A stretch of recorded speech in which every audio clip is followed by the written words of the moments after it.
The snow fell softly against the windows of Harrison Industries that December morning. Thomas Harrison sat at the head of the massive conference table, surrounded by 12 senior executives in dark suits. The quarterly reports were grim. Layoffs were inevitable. His assistant knocked and entered hesitantly. "Mr. Harrison, there's a situation outside your office." Thomas frowned.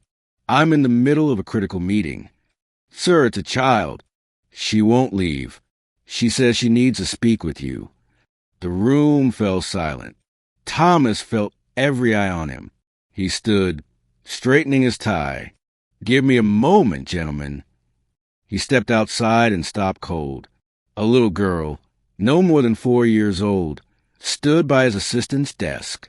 She wore a pink jumper dress over a white shirt, her blonde curls held back by a small butterfly clip. She clutched a worn teddy bear to her chest. Her eyes were red from crying. "Hello," Thomas said, lowering himself to one knee. "What's your name?" "Emma," she whispered, her voice trembling. "Emma, how did you get here? Where are your parents?"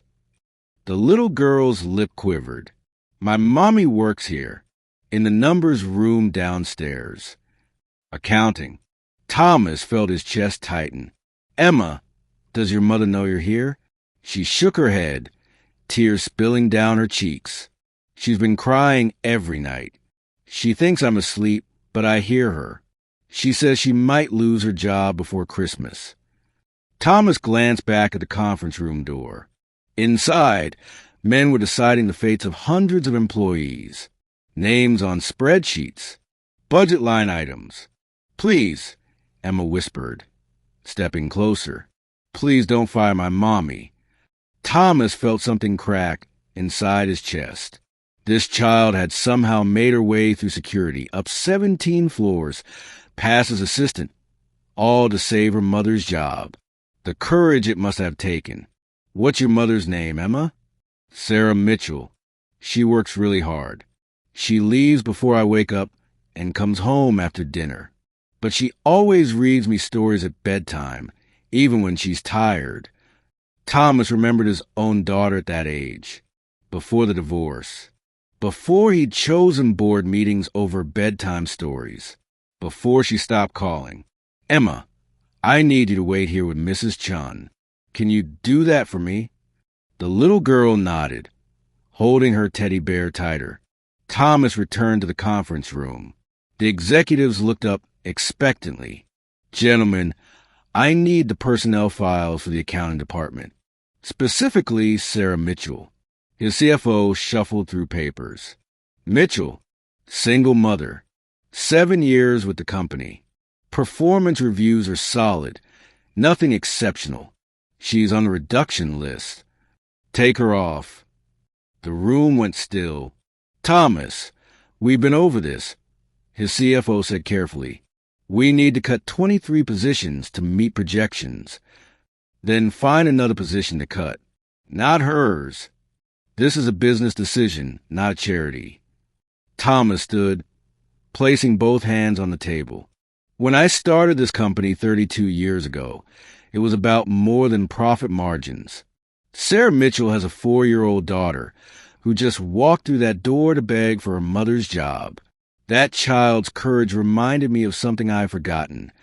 He looked around the table at faces he'd known for years. Good men who'd lost sight of what they were really doing. We're not cutting numbers on a spreadsheet. We're cutting lives, families, dreams. And if we can't find a way to keep this company profitable without destroying the people who built it, then maybe we don't deserve to be sitting in this room." The silence stretched long. Finally, his oldest friend on the board spoke. "What are you proposing, Thomas?" "We take a pay cut. Everyone in this room. 20%. That covers most of the shortfall right there. Then we look at efficiency improvements before we look at layoffs. We find another way. The shareholders won't like it. I'm the majority shareholder," Thomas said quietly, "and I like it just fine." One by one, the executives nodded. Thomas walked back outside. Emma still stood there, clutching her teddy bear, her eyes wide with hope and fear. He knelt down again, eye level with the little girl who had reminded him what truly mattered. Emma, your mother's job is safe. I promise you. The little girl's face crumpled, but this time with relief. She threw her small arms around his neck, teddy bear and all. Thank you, she whispered. Thank you so much. Thomas felt his own eyes burning. When was the last time someone had hugged him like this? When was the last time he'd done something that truly mattered? Emma, we need to call your mother now. She must be very worried. 20 minutes later, Sarah Mitchell burst through the elevator doors, her face pale with panic. When she saw Emma, she ran forward and swept her daughter into her arms. Emma, oh my God, baby, you scare me half to death. I'm sorry, Mommy, but I had to help. I heard you crying. Sarah looked up at Thomas, mortification written across her face. Mr. Harrison, I am so sorry. I don't know how she got here. I thought she was at daycare. Thomas raised a hand gently. Mrs. Mitchell, your daughter is remarkable. She came here to advocate for you. That takes extraordinary courage. Sarah's eyes filled with tears. Sir, about my position, I know the rumors, and I want you to know I'll do whatever it takes. Your position is secure, Mrs. Mitchell. In fact, I'd like to discuss promotion with you after the holidays. We need people with your dedication in leadership roles. Sarah stared at him, unable to speak. Thomas smiled, the first genuine smile he'd felt in months. Go home, both of you.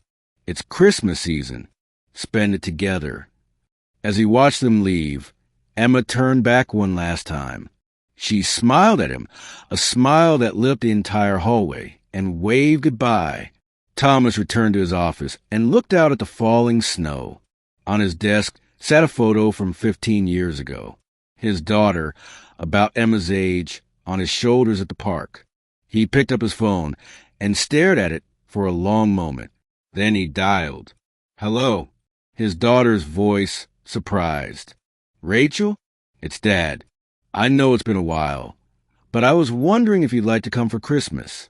I have so much I want to tell you. So much I want to make right. There was a pause and a soft, I'd like that, Dad. I'd really like that. Thomas set down the phone and looked out at the city blanketed in white. Sometimes it takes a child's whispered plea to remind us what we've lost. Sometimes it takes pure courage from the smallest person in the room to show us who we become.